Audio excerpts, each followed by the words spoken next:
gente vai fazer uma pequena preparação hoje. Hoje a aula vai ser um pouquinho mais prática, teórica, e a gente vai executar algumas mudras. Essas mudras, elas provocam estados de consciência.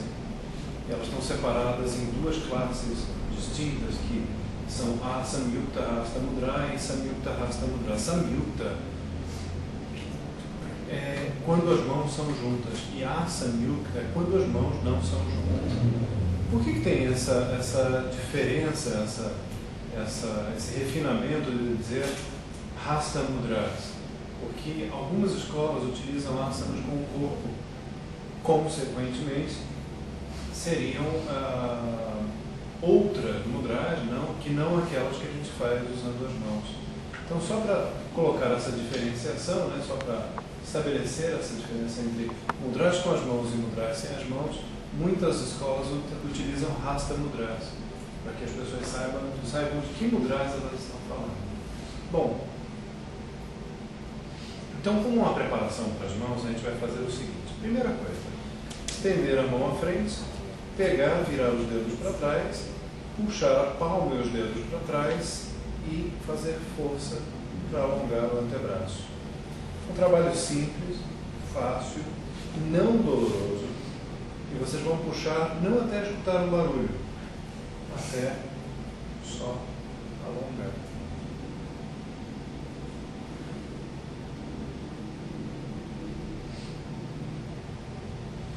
Agora encaixa esse polegar aqui, o polegar esquerdo, na base da mão. Vire os dedos para dentro. Não, só os dedos, não o corpo. Os dedos girando. Além de puxá-lo para trás, né? Por que você faz uma pressãozinha?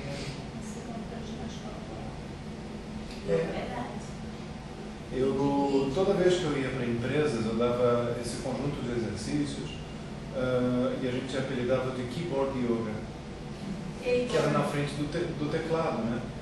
Então, o pessoal que usa... keyboard é o que é... Nos Estados Unidos eles chamam de teclado. Tradução assim. Pronto, só. Agora o oposto é bem curioso. Você vai pegar a mão, agora você vai fazer o seguinte movimento. Você vai colocar os dedos da mão à frente do corpo e empurrar o dorso da mão para o chão. Você empurrou o dorso da mão para o chão, vai girar o cotovelo para trás. Não deixa o cotovelo para cima, deixa o cotovelo virado para o solo. É interessante já fazer isso com uma mão de cada vez. Não é muito fácil, parece fácil. Outro punho. Eu fiz com dor de madeira, eu já punhei. Pode ser. Vamos parar de conjugar a coisa que vai dar besteira.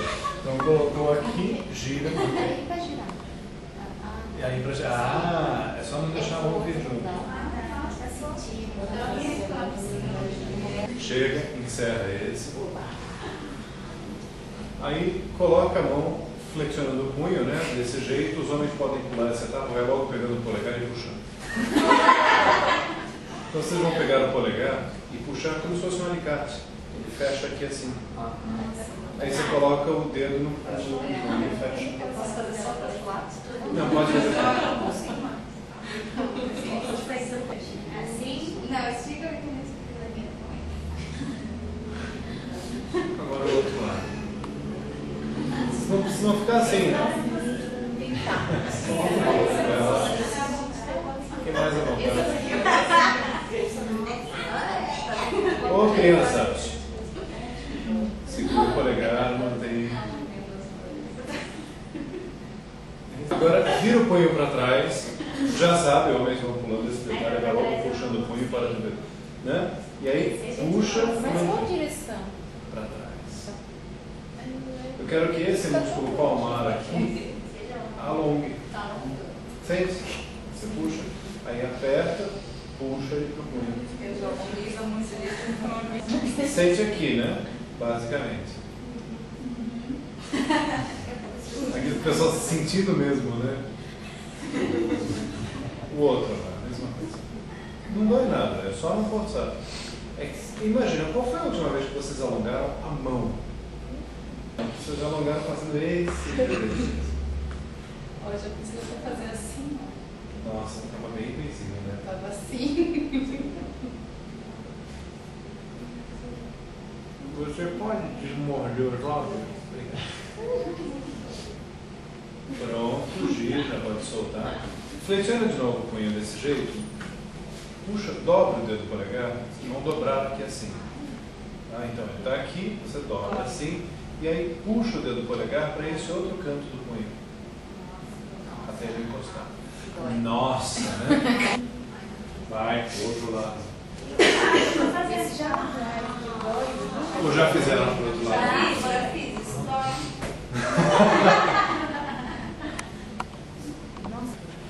Tá bom. Agora, peguem os dedos e vocês vão colocar a palma da mão, ela não pode tocar no chão, só os dedos.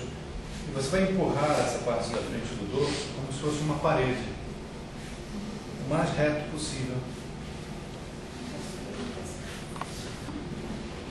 Tem que ser com os dedos juntos?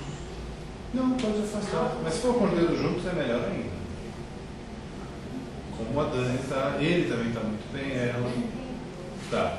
Soltou a mão no chão, vocês vão pegar cada um dos dedos, primeiro o indicador, e aí vão deixar essa falange no chão e vão puxar só as duas primeiras para trás. Alongando os dedos.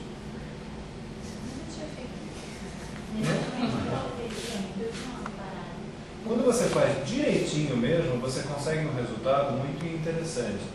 Você puxa, puxa, puxa e faz crack, aí ele fica assim. Aí, ó, o crack ficou.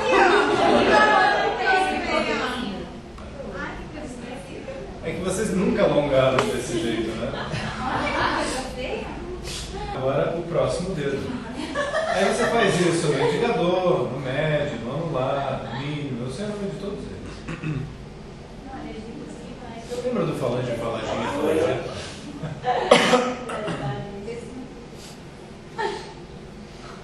Eu não vou ficar falando do que vocês têm que puxar, porque basta assim uns 10 segundinhos para cada dedo e chega. Mas é como asana, viu? Cada um desses exercícios tem que demorar um tempinho para produzir um resultado legal.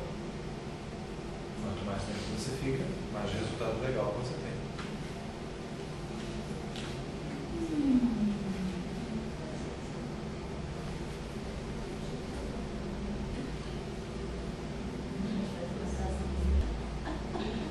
Se concentra na sua mão.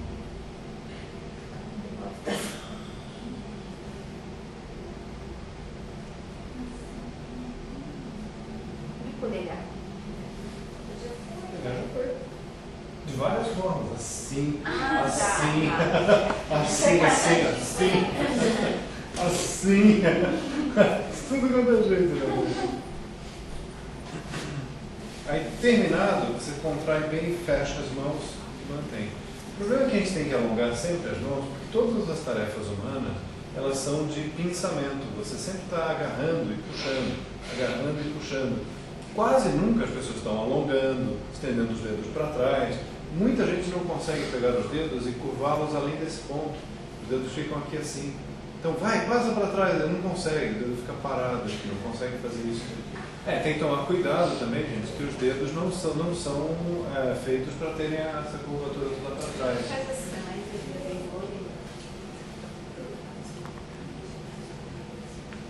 Tá bom, gente.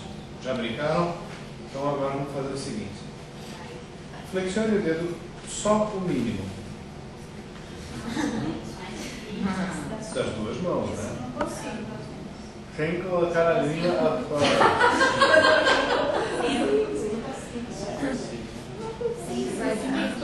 Não, só o mínimo. Pega o mínimo e faz assim, ó.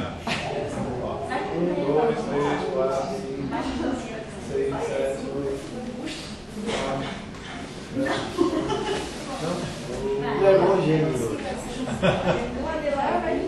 Agora o dedo anelar. Nós além de anular, né? Ó, flexiona sem nenhum outro dedo se mexer. dedo médio? Médio. Médio. Nossa, todos os dedos, um para cada lado. E depois o dedo indicador, o índice, que é o outro dedo, você sabe, né? Indicador. Agora flexionem o mínimo e o indicador. Agora flexiona o anular e o indicador. Esse é um gesto que a Parvati fez para Shiva.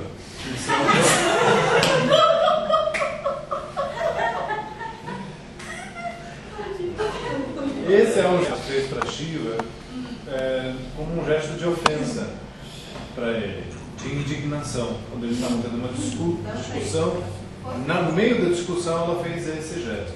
E o engraçado é que é um gesto muito parecido com esse na nossa cultura, também é usado como indignação e de... Agora... não foi isso. Agora, flexiona o anelar e o médio. Aí os outros dedos ficam estendidos para cima.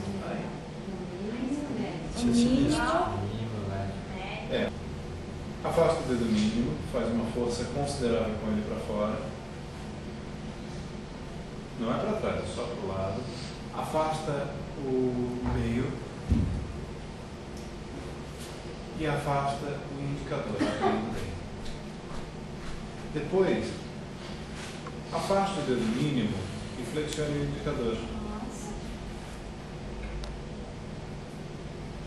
Junta tudo. Flexiona o dedo anelar e afasta o dedo indicador. Flexiona o dedo indicador e abre o mínimo. Flexiona o dedo mínimo e o anular e abre o meio, afastando o central. Isso são algumas brincadeiras que você pode fazer para, por exemplo, flexiona os dois e abre aqui. Bom, isso são alguns exercícios para fazer o quê? O que vocês podem observar imediatamente de um exercício bobinho como esse? Falta de ar? O que vocês podem observar de um exercício bobinho como esse? Coloca a mão no antebraço, vocês vão ver várias áreas mais quentes que vocês não usavam antes. E foi só uma bobagem. A gente nem fez de uma forma muito elaborada, né? Agora é que a gente vai começar a fazer algumas coisinhas mais elaboradas.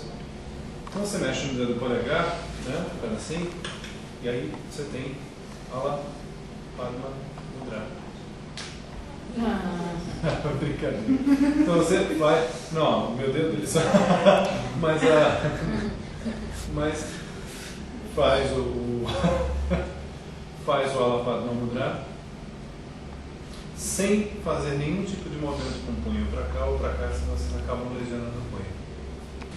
Mas no Ala Padma Mudra, primeiro você flexiona todos os dedos para trás, aí tira o anelar, o médio, o mínimo, o anelar e o médio. Com todos eles tendo mais ou menos a mesma distância de um para o outro. E os dedos eles não abrem, eles continuam fechados, eles só vêm para frente. Então, olhando de frente, eles estão assim. Olhando de lado, eles estão assim, bem abertos. E tem que ter uma contração forte para manter esse tipo de posição nos dedos das mãos. Só o médio que não é isso.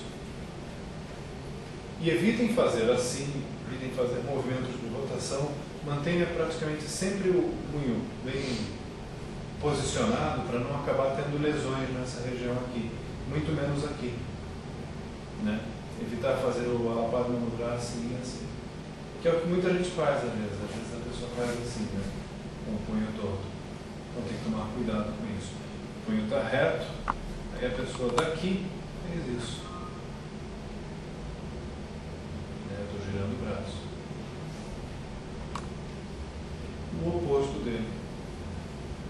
Que aí a tensão é um pouquinho menor, né? As distâncias entre os dedos, mas é o oposto. O polegar fica junto com o dedo índice e indicador. Que aí você faz isso e isso. Quem me deu essa sequência foi a Indra Devi. Ela fazia com muita frequência esses movimentos das mãos, e as mãozinhas dela não eram aquelas mãozinhas de velhinho, eram mãozinhas de, assim, ela estava enrugadinha e tudo mais, mas eram mãos eficientes, né? Você vê que à medida que a pessoa vai envelhecendo, a mão vai ficando meio bruta, meio enrijecida, os dedos ficam meio sem flexibilidade. A mãozinha dela, olhando, era a mão de uma senhorinha mesmo, dos seus 90 e poucos anos, né? Mas a mão em si, ela tinha toda a articulação, toda a mobilidade que a gente tem agora na nossa idade, tenra dos 40 anos, talvez, alguns, dos 20 anos a outros, né? Mas a gente está mais ou menos na mesma idade, né? De 20 é de mim. Aqui, ele volta. É novo e volta. Faz de novo, volta. Faz de novo, volta. De novo, volta. De novo, volta. Fazer várias vezes.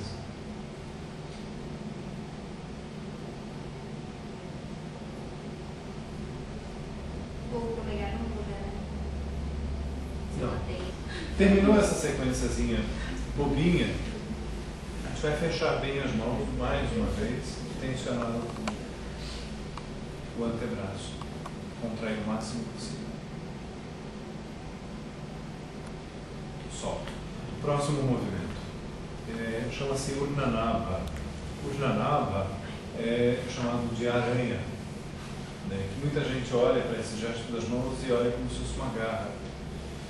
A ideia é que coloca a ponta dos dedos da mão no chão desse jeito. Sem deixar os dedos, a polpa, né, a parte interna dos dedos tocar no chão, você vai abaixar o centro e colocar a palma inteira no chão. Menos os dedos, que vai ter uma ponta para cada ponta do dedo. Então ele vai ficar assim, vai ficar desse jeito daqui. As duas mãos. Ela não é só isso daqui. Ela se projeta para frente. Perceberam o movimento que eu fiz? Ela não está assim, ela está assim. O punho também. Com essa parte daqui virada para trás. E o punho firme. Chama-se Urnanabha. É um outro treinamento para o punho e para as mãos que a gente faz com frequência. Já é uma mudra. Da mesma forma que ela para uma mudra, já também é uma mudra. Mas isso daqui é para treinar o controle das tensões musculares em determinados pontos das mãos. Está muito fraquinho, tem que sentir que o negócio está queimando. Agora, projeta essa região aqui, ó. Não tem um tubo.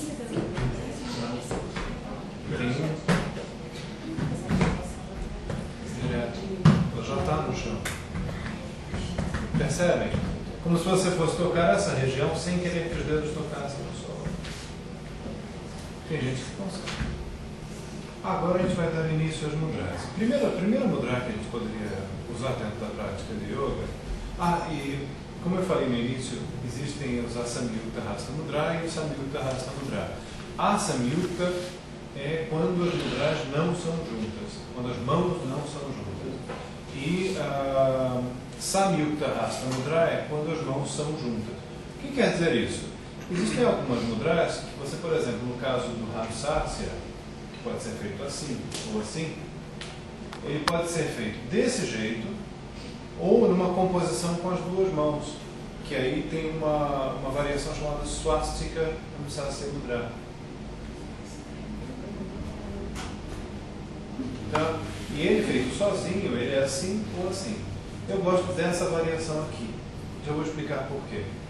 Sabe esse polegar aqui? Ele tem que deslizar até a frente, como se você fosse tocar as mãos em alguma coisa no chão. Está vendo aqui? O dedo polegar e os dedos indicador e médio tocam juntos o chão ao mesmo tempo. Só que não pode ter aquele buraquinho aqui. Né? Você olha e não vê nada. Não tem espaço entre os dedos. Tem, só você empurrar o dedo polegar para frente e aí. Não vai. E os dedos anular e mínimo ficam curvados para trás. Ainda tem esse detalhezinho. Ter os dedos curvados para trás. Está errado se ficar com um buraquinho? Se ficar com um buraquinho, Esse daqui não estaria certo, então tem que flexionar o dedo. Aí faz a outra variação. Você não consegue fazer esse direito, a ideia é não mostre para as pessoas o que você não sabe fazer. Então você flexiona, dobra mesmo. Aqui, ele fica dobradinho aqui. Ele não passa para cá. Ele toca aqui no final da. Então, por exemplo, Asa Milta Hasta Mudra, né? Asa Milta Hasta Mudra, Samyukta Hasta Mudra. Ou seja, você precisa ter as duas mãos para fazer Shiva Mudra. Ou você faria Shiva Mudra assim? Não dá, né? Aliás, você pode fazer Bhumi Sparsha Mudra, que a mão direita fica sobre a perna e a mão esquerda toca o chão. Sparsha é toque, né? Bhumi é terra. É uma mudra em que a ideia central é você ficar em contato com a terra. Então você faz uma meditação baseada nos elementos da natureza, tá? Principalmente Prithvi, que é o elemento terra. Anjali Mudra, né? Anjali Mudra, muita gente conhecia antigamente por Pranam Mudra, não era isso? O que aconteceu? Quem primeiro falou Pranam Mudra foi na década de 70, foi o 60 ou 70, foi o Caio Miranda. Eu reparei que muitas coisas no livro do Caio Miranda não foi por maldade que às vezes ele errou, né? Eu sou mau, vou colocar errado. Ele foi à Índia, ele escutou as pessoas falando ao vivo. Então ele perguntava para o indiano: como é que é esse gesto mesmo? Aí o cara falou: Pranam, Pranam, Pranam. Ele falava: Pranam? Aí o cara: yes sir. E o cara escrevia Pranam. Mas na realidade é Pranam, né? Ele escrevia Pranam. E o gesto é Pranam, né? E o ouvido às vezes engana, a pronúncia às vezes engana. Então ele escutou Pranam, mas era Pronam, né? Por causa às vezes do dialeto da região, a região da ilha que ele foi, o cara não se expressou direito, enfim. Agora, se você pega no dicionário e procura Pranam, você não encontra. Agora, se você procura Pranam, você encontra. Estou tentando me lembrar agora, que eu não consigo lembrar de cabeça, teria que procurar a tradução certa, de Anjali, né? Mas muitas vezes Patanjali é representado nessa posição daqui, porque numa das histórias, quando ele veio à Terra, ele caiu do céu com as mãos em Anjali Mudra. Se eu não me engano, a tradução de Patanjali é aquele que cai com as mãos em Pranam Mudra, com as mãos em Anjali Mudra. Tá? Aí eu tenho que me lembrar direitinho qual é a história, mas por isso que Patanjali é chamado de Patanjali, né? Por causa das mãos em Anjali Mudra. Anjali é o mais usado na Índia. É o mais usado nas escolas de dança, é o mais usado em um monte de lugares. E em pouquíssimos lugares é chamado de Pranam. Isso não significa que esteja errado. Agora, o Pranam Mudra, ele tem o toque da palma da mão inteira. Muitas vezes, porque o indiano tem isso como cumprimento básico na vida cotidiana deles, eles fazem assim, meio com a mão solta, meio com a mão vazia, né? Faz isso aqui e pronto, já cumprimentou. Muita gente fala que fazer Pranam Mudra, ou fazer Anjali Mudra, tem que ter um vazio nas mãos. Acontece que o vazio nas mãos ele é só usado com o Kapota Mudra. Anjali Mudra, ele pode ser feito um pouquinho solto, um pouquinho descontraído, assim, não tem importância nenhuma, mas ele geralmente tem a palma da mão inteira colada uma na outra, ao contato das duas palmas das mãos. E pode ser cruzando os polegares ou com os polegares se tocando aqui. Kapota Mudra, que é um Samyukta Hasta Mudra, que é uma mudra feita com as duas mãos, ele é executado exatamente desse jeito. Agora, eu nunca consegui ver nesse gesto um pombo.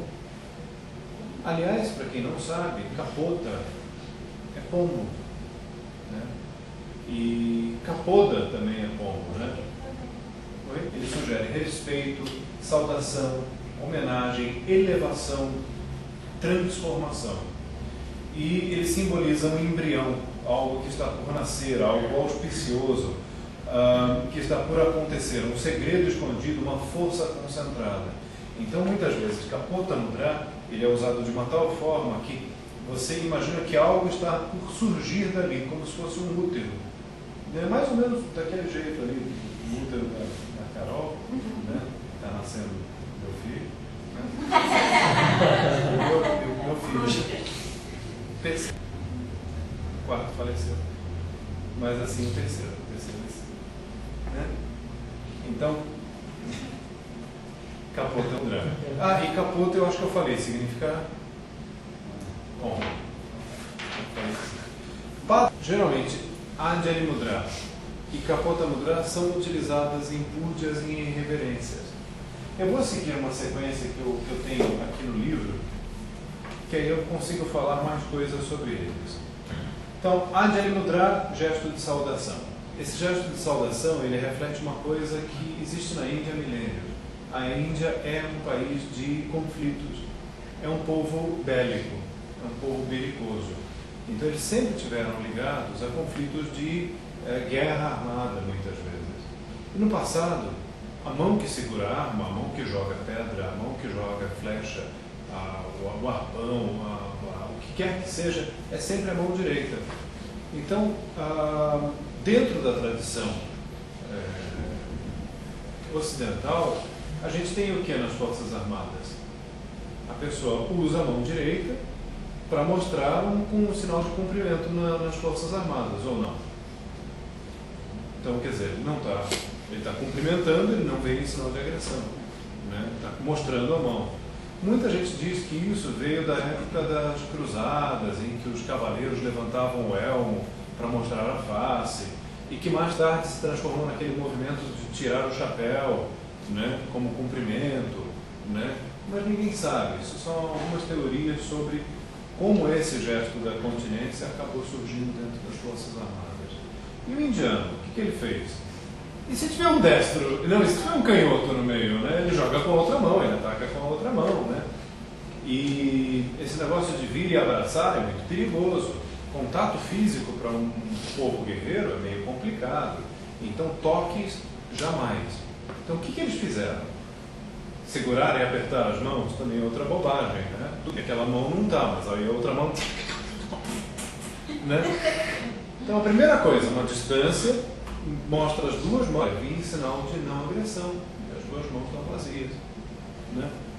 Então, o indiano estabeleceu esse gesto de cumprimento por ele ser mais seguro, por ele expressar uma atitude de não violência que é mais evidente, quer dizer, não há contato físico.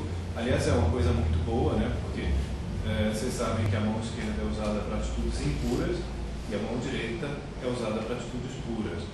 Então, eu fico até pensando hoje em dia, na Índia, eu fico imaginando os caras cozinhando. Então, me empresta a sua mão direita, aí ele segura o pepino e ele...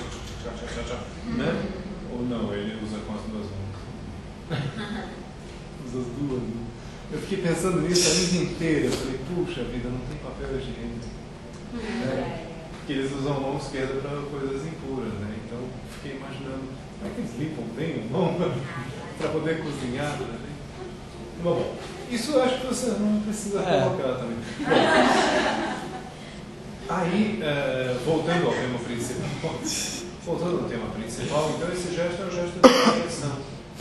E é um gesto equilátero, é um gesto que você não tem como fazer sem que as duas mãos participem, ou seja, ele só acontece porque a mão direita está antagonizando a esquerda e vice-versa, né? Não tem como esse gesto acontecer sem, né, sozinho, a não ser que ele fique assim. Em alguns lugares na Índia, se você pega um indiano carregando coisas e aí ele passou pelo outro, ele às vezes faz, sabe, ele cumprimenta assim.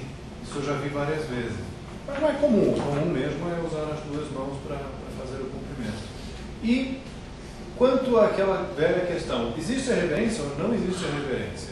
Ela existe quando ela é de um aluno para o professor, ela existe quando é de um aprendiz para um mestre, ele é usado de um chefe, do subordinado ao chefe dele no trabalho. né, do filho ao pai. Então, sempre tem uma reverênciazinha pequena com relação a... Né, nos templos, eles chegam a cumprimentar e ir lá embaixo. Né, muitas vezes deitam, ainda fazem assim, deixam as mãos um tempo, sabe? Quer dizer, tudo depende da tradição do local. Quando é uma deidade, eles levantam as mãos e às vezes até abaixam bem a cabeça diante da deidade. Então existem vários tipos de procedimentos na Índia que fazem parte daquela cultura. É como se fosse uma norma de etiqueta. Não faz parte da nossa, mas é interessante que a gente saiba. E as mãos na frente do peito, cumprimentando uma outra pessoa, é quando você cumprimenta um igual. Aí as duas pessoas se olham nos olhos e falam, como é que era? Namastê! E quase sempre a gente fica pensando que não tem essa inclinação para frente, porque a gente tem uma soberba muito grande. O ocidental não gosta de se curvar, né? A gente tem uma resistência muito grande a ser humilde. E o problema é que toda vez que um ocidental procura ser humilde, fazendo essas atitudes mais do comportamento indiano, soa falso, que não está na gente. A gente, muitas vezes, você percebe o corpo inteiro da pessoa não queria fazer aquele movimento. Né? A pessoa faz e...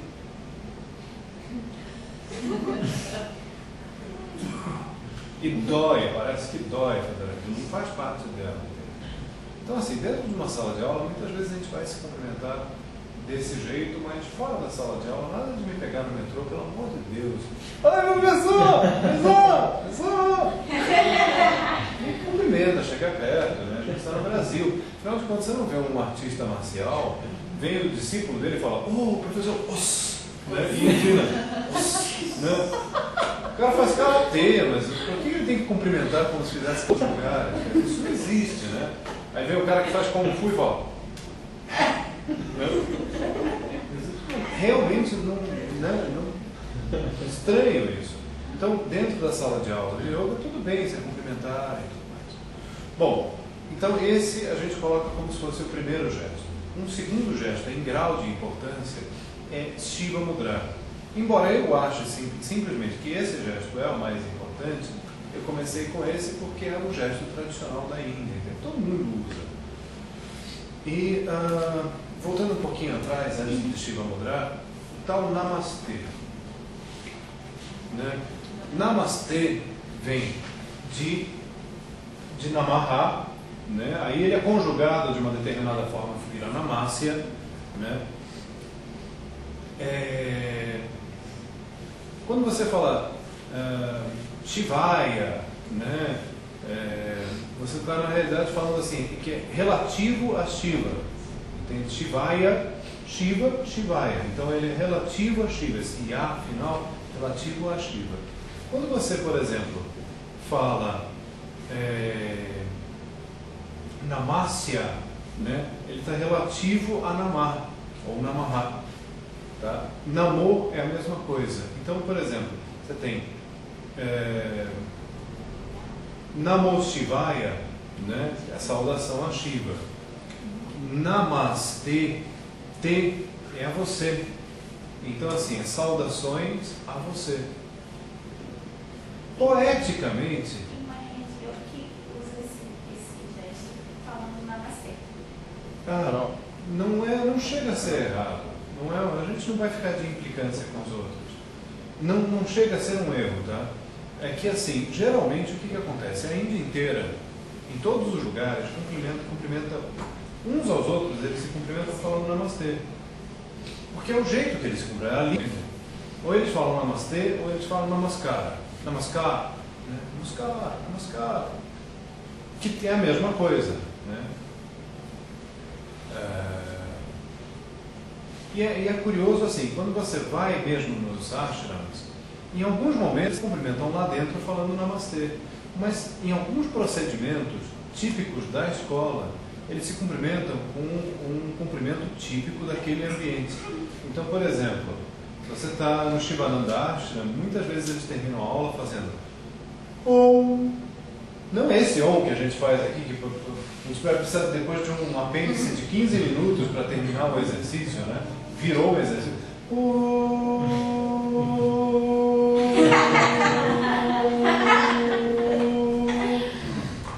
Né? O pessoal continua fazendo isso. É só um é uma coisa sutil. Então tem muita gente que faz Hariom Tat Sat, né? Jaya, Shanti, Prema, Hariom. Termina a aula, né? A Indra Devi toda vez terminava a aula dela, que é da escola do Pratap Joyce, não, ele foi discípulo Krishnamacharya. Então na escola do Krishnamacharya eles falam Shanti, Shanti, Shanti.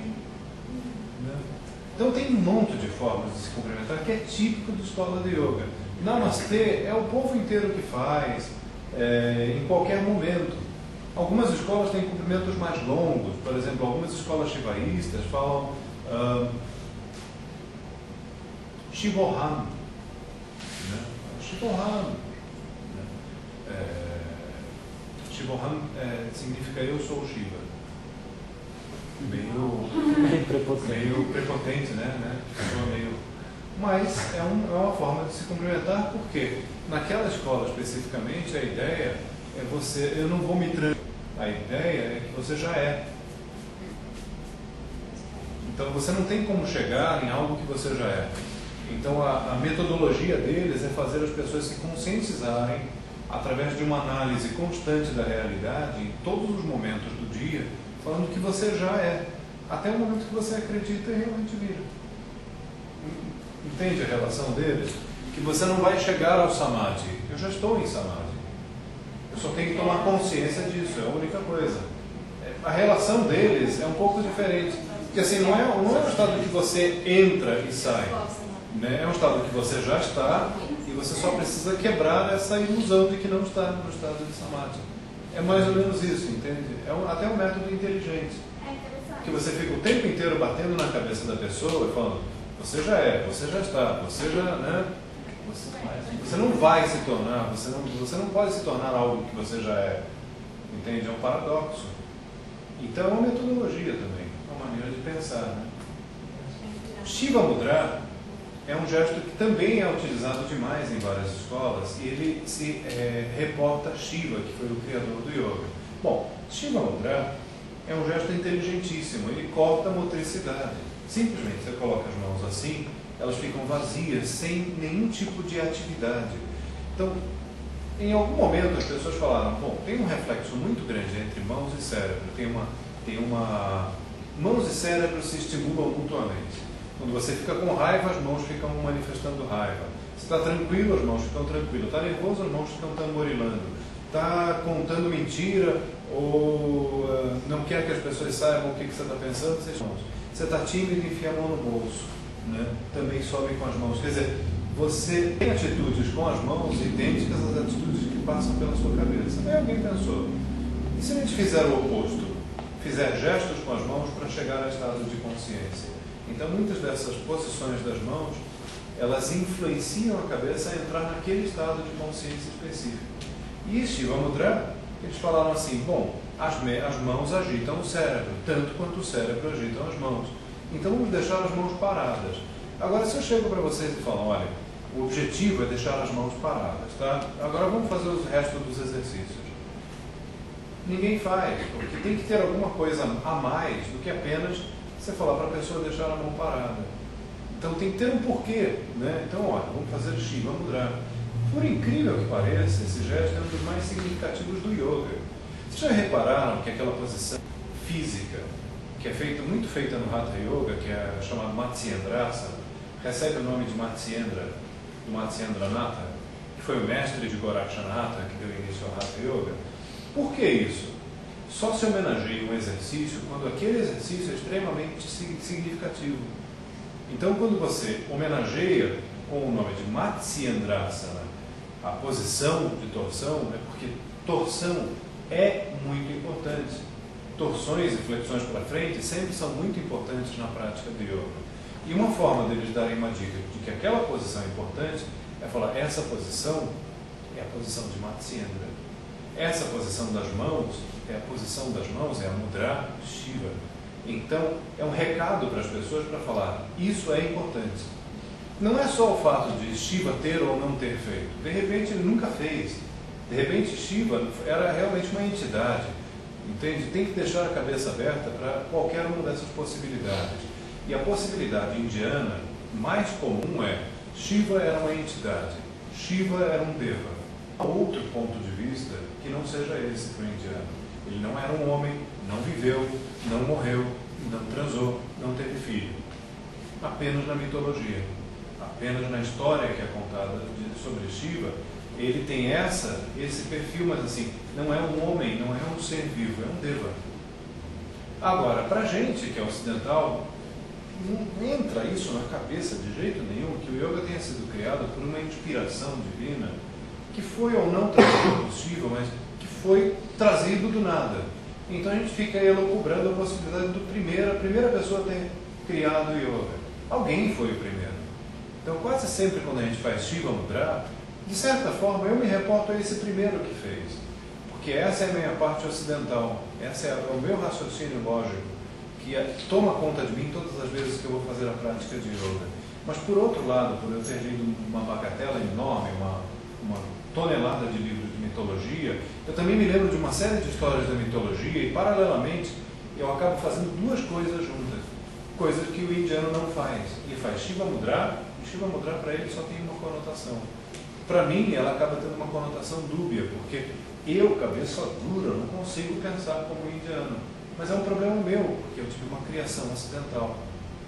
E, tudo bem, hoje em dia, eu tenho de vida quase que o dobro, não, o triplo do tempo que eu pratico yoga, o quê? Há 23 anos. Então, se eu pratico yoga há 23 anos, isso significa que o yoga está na minha vida há mais tempo do que eu tive a criação ocidental. Embora os primeiros anos de vida sejam os mais significativos, né? Sejam os mais, fica mais impregnado mesmo. Quem sabe daqui a mais uns 20 anos. Bom, Shiva, né? Se projeta Shiva, mas qual é a importância real desse gesto, mecanicamente falando, fisiologicamente falando? É a motricidade. Quando você deixa uma mão repousada sobre a outra, sem movimento, você está fazendo o quê? Zerando a atividade motora. Quando você zera a atividade motora, você liberta o corpo da cabeça e vice-versa, cabeça no corpo, fazendo exercícios de meditação e de concentração com maior profundidade. Tá? Padma Mudra é esse gesto daqui. Lembra do Alapadma Mudra? Ele tem uma característica assim, ele faz a mesma coisa que o Alapadma Mudra, só que o Padma Mudra ele abre o polegar. Então ele cria um movimento de bacia nessa parte do dedo da mão, e os dedos ficam aqui assim, abertos, todos eles para fora. Em algumas práticas de introspecção, eles usam esse gesto daqui, ou com os cotovelos unidos, ou com os cotovelos afastados, mas imaginando que das mãos sai energia, e essa energia varre o globo. Então, por exemplo, um dos exercícios de puja que vocês poderiam fazer é imaginar que uma energia muito grande está dentro de você e depois sai de dentro das mãos. E que ela ricocheteia o globo inteiro, varrendo o globo em direção da pessoa que você quer mandar aquela energia. É uma das possibilidades, sabe? Quando se a mão em cada direção mandasse pelo globo terrestre inteiro até achar a pessoa numa determinada longitude e latitude do planeta, entende? Como se tivesse endereço certo. Não viaja. Já está borrifando, né? Outra coisa também, Padma significa lótus, Kamala também significa lótus. Tanto que Padmasana também é chamado de Kamalasana, eu acho que eu já tinha falado isso para você. Simboliza, obviamente, a flor de lótus, mas também simboliza flores, indiscriminadamente. Frutos, simboliza beleza, é um elogio, né? Muitas vezes é representado como algo que é da saudade, né? Círculo, sublimação, a transmutação de energia densa em sutil, por causa da característica do lótus. Vocês já viram um caule de lótus? O caule do lótus ele tem 4 espaços enormes, né? Grandes, né? E se você pega o caule de lótus e olha, você vê um tubo até o final, quer dizer, vários deles, né? Até é oco por dentro praticamente. Então ele puxa de lá de baixo do lodo a putridão, tudo aquilo que está sujo, tudo aquilo que está em decomposição, e saem nas flores de lótus o mais doce perfume. Então é impressionante como o lótus consegue tirar daquilo que está morto, podre, de lá de baixo do lodo e transformar em coisas mais sutis. Então é por isso que na Índia eles têm essa relação com o lótus tão profunda. E o chá de lótus geralmente é feito do caule. Eu não sei se vocês já viram o caule do chá de lótus, né? Você olha, então pode saber que é por ali que passa a putridão e tal, e a pessoa toma chá de lótus e fica bom, fica curado. É engraçado isso, né? Mas é do caule onde eles tiram as propriedades mais positivas do lótus. Atualmente, alguns cientistas estão desenvolvendo uma pesquisa muito extensa para saber por que a flor de lótus nunca fica suja. E eles estão querendo desenvolver esse conhecimento para projetar roupas que não sujam, para projetar móveis que não sujam, para projetar coisas que não ficariam sujas jamais. Então é interessante, porque assim, as folhas da flor de lótus, mesmo na poluição de uma cidade grande, nunca estão sujas. Então é engraçado isso, né? É curioso. Então é por isso que ele simboliza tantas coisas boas, né? E assim, eu coloquei aqui algumas coisas boas, mas é muito mais, não caberia no livro. Ardha Surya Mudra é uma outra mudra que ela representa o sol se pondo. Ardha Surya é como Ardha Chandra. Chandra e Surya são dois potenciais. Surya é o sol, Chandra é a lua. Mas para pensar um instantinho, que talvez a maior parte das pessoas não tenha pensado nisso. Sol e lua no sânscrito não é como no português. Lua é feminino no português, mas no sânscrito é masculino. É uma deidade masculina, é nome de homem. Então Chandra é mulher, é homem, não é mulher. Então quando você, por exemplo, pensa no Sol e pensa na Lua, ambos são deidades masculinas, e ambas dessas deidades masculinas têm uma representação feminina, tem um aspecto feminino. Então, dentro da tradição indiana, nada é masculino ou feminino e ponto final. São as duas coisas sempre. Eles são acompanhados, por exemplo, o Sol é acompanhado pela deidade feminina, que é também representada, que sutileza, que é também representada como uma representação do Sol, só que do seu lado feminino. Entenderam? Então, por exemplo, no caso do Ardha Surya, Ardha Chandra é a meia-lua. O Ardha Surya não está se relacionando ao meio-sol, um sol que está sofrendo eclipse, por exemplo. É um sol que está descendo, então ele está na metade, o sol está indo embora. E a posição da mão que está embaixo, ela representa o sol sendo refletido num lago ou no oceano. Sabe quando você vê o sol e aquela miríade de pontos brilhantes no final de pôr do sol, lindíssimo? Então você teria aberta em Pataka Mudra e a outra mão fazendo o gesto que fica embaixo, que é do Alapara Mudra. Ou seja, para você fazer essa mudra, duas mudras são necessárias: Pataka Mudra e Alapara Mudra. Normalmente ele é feito como? Com a palma da mão direita estendida e a mão esquerda ela faz os feixes dos raios. Mas eu sempre gosto de fazer com que os alunos treinem isso para os dois lados. Qual a importância desse gesto? No início da prática de Surya Namaskara, muitas vezes, esse gesto ele acaba sendo utilizado como uma parte de uma litúania, como uma parte de uma adoração ao sol. Então eles fazem isso como parte de um ritual. Aí é vocalizado o Mrityunjaya Mantra, é vocalizado muitas vezes o Gayatri Mantra, né?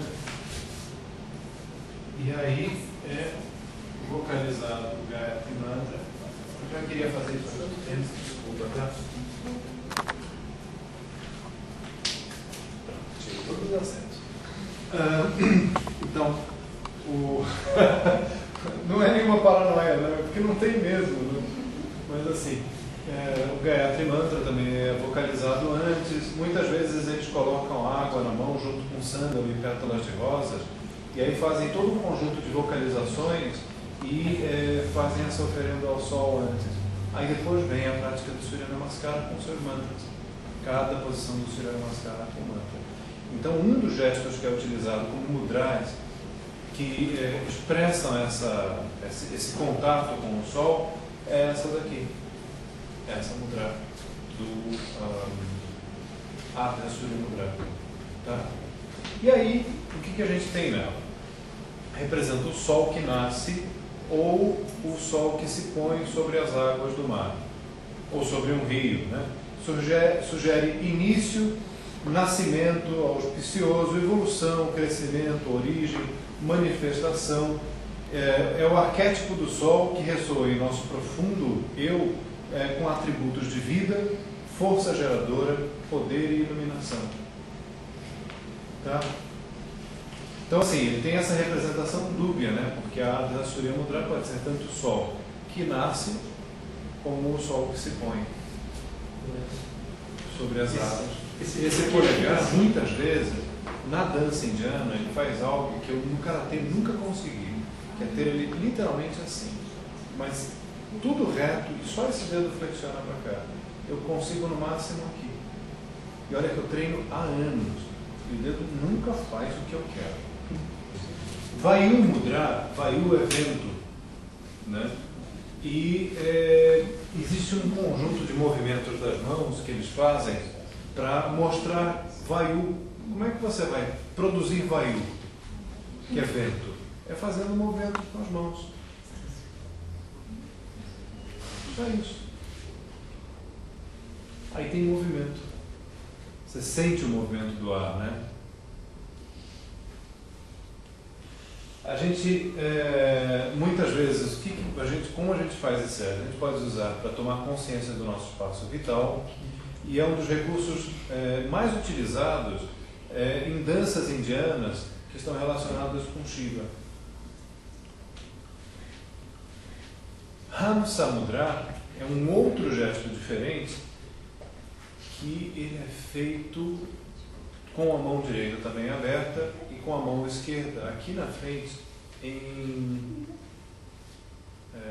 Kapita Mudra. Kapita é um gesto que sozinho me empresta. Então você, para usar o Kapita Mudra, Kapita significa cabo da maçã. Então você pega ele assim e oferece para as pessoas ou para a deidade o incenso, ou a flor, Então muitos procedimentos de rituais, eles têm essa utilização desse gesto para entregar à deidade, ou entregar ao povo, né? Você vai estar tua professora ali na frente, você vai entregar o incenso para o professor, você entrega assim. Então, aí, capita com essa mão e essa posição de dedos, né? A palma da mão aberta são Hamsa Mudra. Hamsa é cisne, e o cisne está relacionado com Brahma. Ele sempre está relacionado com a pureza, é um animal aquático, né? E o significado do gesto é harmonia, perfeição, pureza, a respiração. Muitas vezes ele também é relacionado com uma das encarnações de Vishnu, do Deus Vishnu, embora seja um gesto relacionado a e aqui está uma coisinha que eu já tinha esquecido. Algumas pessoas falam assim, o cisne está aqui, e a cabeça do cisne está aqui, e o bico do cisne está aqui, entende? Abstrai um pouquinho, a gente acaba vendo o cisne. Vaikhara Mudra. O Vaikhara, ele... você já lembra do Musti Mudra? A Musti Mudra, Musti é punho, né? Punho cerrado. Ele só proporciona resultados de força quando você contrai bem as mãos. Eu acho que eu já falei isso para vocês algumas vezes. Sabe quando a gente está numa situação muito conflitante, muito grave, a gente fecha as mãos com raiva e produz esse gesto, é quase que imediato. Você fica com raiva, a mão se contrai, você tem uma reaçãozinha de contrair o corpo. Bom, para você produzir o resultado inverso, demora um pouquinho, não é tão rápido. Muita gente faz esse gesto na prática de regular de yoga, achando que basta fechar as mãos que o corpo inteiro vai entrar num estado especial. Não é assim que funciona. Quer dizer, se você ficar com as mãos fechadas durante entre 5 a 10 minutos, esse resultado é realmente significativo e real. Se você fechar as mãos e fizer o asana, seja ele qual for, é um efeito subjetivo. Você fecha as mãos e fala, olha como eu aguento mais nessa posição. Claro, o próprio gesto sendo executado junto com o asana, você meio que dá uma força para ele ao mesmo tempo. Mas é uma força subjetiva. Você só passa a ter força com esse gesto a partir de um tempo que você o executou.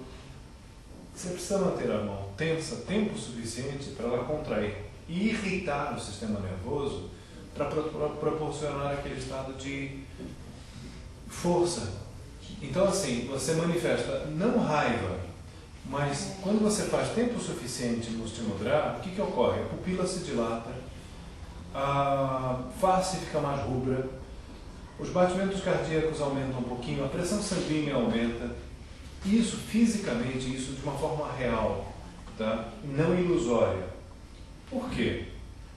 Quando a gente está com raiva, a primeira coisa que acontece é a nossa pupila se dilata, para a gente perceber mais o ambiente em volta, o olho abre, então você percebe mais detalhes. A pressão sanguínea sobe, obviamente, vocês sabem por quê, a musculatura se contrai também, quer dizer, é toda uma reação orgânica para o combate. Só que o corpo, quando você fecha as mãos, ele não está sabendo que você não está em combate. Então ele proporciona fisicamente as mesmas reações do preparo para um combate, sem o envenenamento da atitude, né, do combate em si. Então você tem um superávit de energia, você tem um aumento, uma ampliação da sua força interior, sem ficar com raiva, que é o que se busca, quer dizer, que é o que se busca durante o exercício, quando você vai fazer Musti Mudra. E gestos como esse durante os asanas proporcionam realmente uma sensação de que você está conseguindo melhorar o asana. É subjetiva, mas seria melhor você fazer durante alguns instantes, e aí quando você passou esses instantes, tipo 5 minutinhos, passa rápido, aí você faz o asana que você queria. Aí realmente o efeito ele fica legal. Tá? Agora, quando você cruza as mãos, né? Cruza as mãos, você faz não, né? Você cruza com uma atitude de quê? De defesa. O cruzamento, muitas vezes, ele soma a força dos dois braços. Então, quando você vai receber o impacto, muitas vezes em artes marciais, existem exercícios, você recebeu um chute, você faz isso daqui, né? Você vai receber um soco, você faz isso daqui, porque é um bloqueio maior, né? É a somatória das duas forças dos dois braços simultaneamente. Vaikara Mudra, ele é um gesto que quando você cruza a frente do peito, ele dá uma sensação de proteção. Junto com o Musti Mudra, dá aquela sensação de defesa. Só que você tem que executar para os dois lados, né? Faz para um lado, depois faz para o outro. Por que fazer para os dois lados? Se você fizer sempre para o mesmo lado, esse braço fica forte no bíceps, esse braço fica forte no tríceps. Simples assim. Né? É só lembrar que se esse braço está puxando, esse braço está empurrando, um é o bíceps, o outro está relaxado o bíceps. Mas o tríceps está contraído e esse está mole. Então faça isso sempre e você vai ficar deformado, né, descompensado.